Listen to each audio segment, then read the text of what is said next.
Hey guys, Don here. Welcome to Podiatry Practice Mastery. Today I am trying something a little bit different here. I am trying to use something called Riverside. This is a new thing within the podcast and Spotify. That's where I record things. It's called Spotify Podcast. It's called Riverside. So they're doing a video and an audio. So I don't know how it'll be for you in terms of if you're going to be listening to the audio or the video.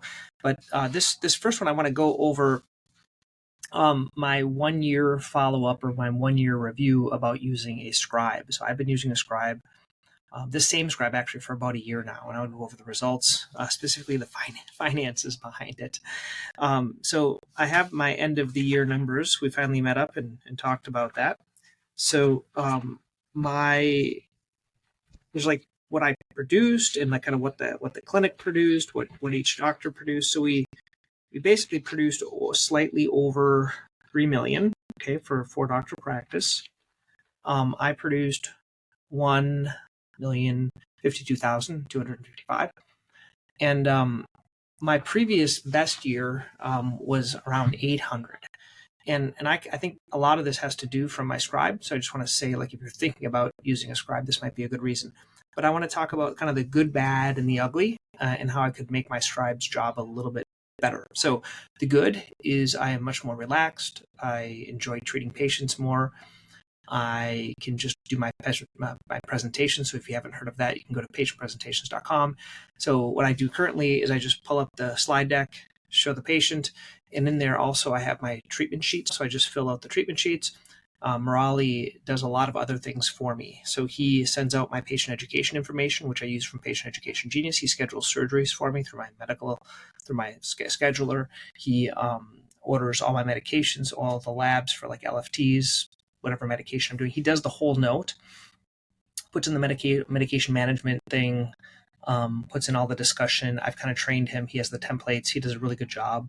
And then I just check every 3 to 4 patients, maybe every 5 patients, I'll go through and run through and check it. And it takes me a lot less time. So the benefit is I'm not having to spend an hour or longer at the end of the day or wait till the next day where I can't remember things. So it's really, really made my life, I would say 5 to 10 times better. I was a slow adopter, and I'm kind of an early adopter for things, but I was kind of a slow adopter to this just because I had to sell my colleagues on it and say, hey, I'm going to do this because my other 2 partners are not using the scribe.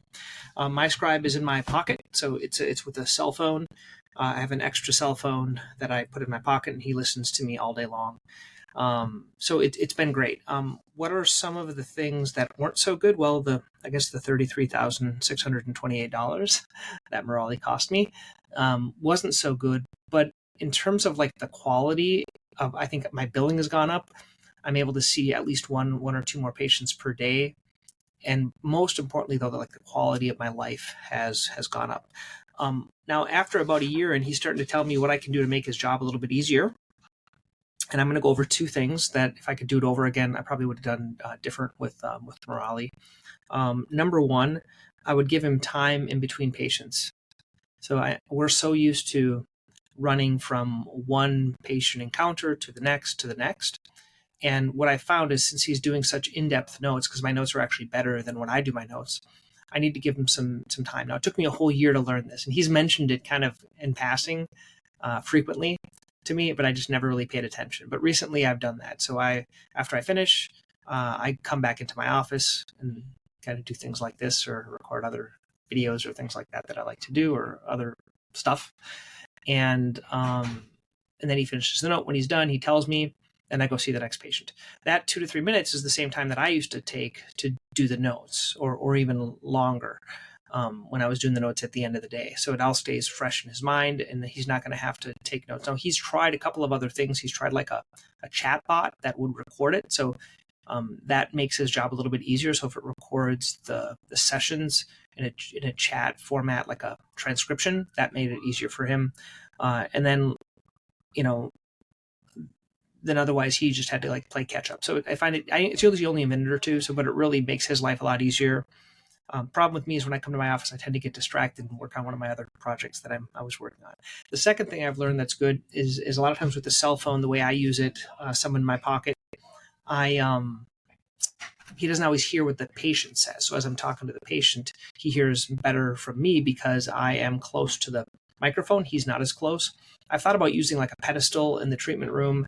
I do not do that. I know a friend, he uses the Google Glasses. I do not do that either. But what I've started to do, and I think it's good actually for the patient encounter, is now I repeat everything back to the patient. So I not everything, but when they say something, then I'll just kind of do the repeat method, which is kind of a method of treating patients, right? You repeat back what they said to make sure you got everything. If there's anything else, you repeat back kind of what they're dealing with, what treatments they've tried, and things like that. So I think it makes it better for his notes as well, so he can do a very good subjective and the plan that we're going to be doing for him. So that's just my takeaway. I think it's good to give my feedback after a year. We had a good year. I think anyone that does over $1 million and you do good, you work hard. For the next year, I'd like to work maybe a little bit less because there are down times, like now we're in February, so it's a little bit less like super busy, and there are other times that it's very, very super busy.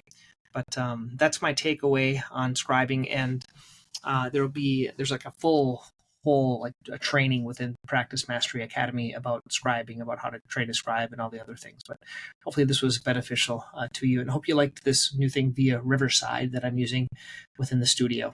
Okay, I'd love to know kind of what your thoughts are.